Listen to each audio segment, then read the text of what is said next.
একটা তো আমার মেয়ে, হেতাগো বউ, দুইটা বউ, আর হ্যাঁ আমার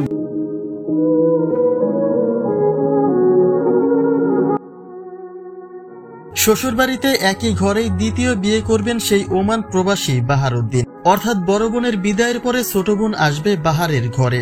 ঠিক এমনটাই আলোচনা সমালোচনায় তোলপাড় সামাজিক যোগাযোগ মাধ্যমগুলি।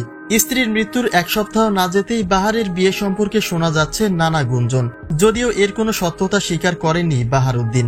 কিন্তু শালিকা বিয়ের বিষয় খবরটি কেন ছড়ালো? এই বিষয়টি আসলেই কি পুরোটাই গুজব, নাকি এমন কোনো পারিবারিক আলোচনা হয়েছিল বাহারকে নিয়ে?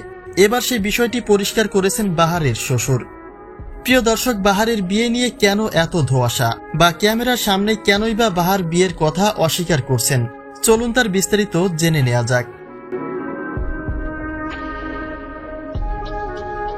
প্রেমের সম্পর্ক থেকেই ঘর বেঁধেছিলেন প্রবাসী বাহারউদ্দিন।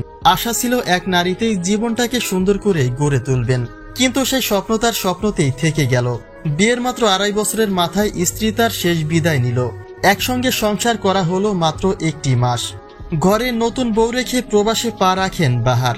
তবে একে অপরের মাঝে পথের দূরত্ব তৈরি হলেও সেই দূর থেকেই ছিল একে অপরের প্রতি অগণিত স্বপ্ন বোনা, যা এখন চোখের কোণে স্মৃতি হয়ে কাঁদিয়ে যায় বাহারকে।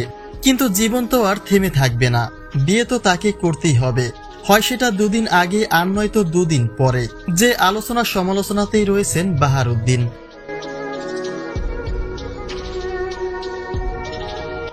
বিয়ে বিষয়ে গুঞ্জন ওঠার পরে বাহার তার নিজস্ব ফেসবুক হতে অন্যান্য মাধ্যমে জানিয়েছেন, বিয়ে নিয়ে এখনই তিনি কিছু ভাবছেন না।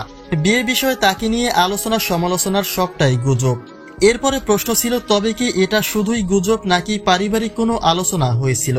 যার উত্তরে শ্বশুর জানিয়েছেন, মেয়ে মরার শোকটাই এখনো কাটাতে পারেননি তারা, তার মাঝে বিয়ের চিন্তা আসে কি করে?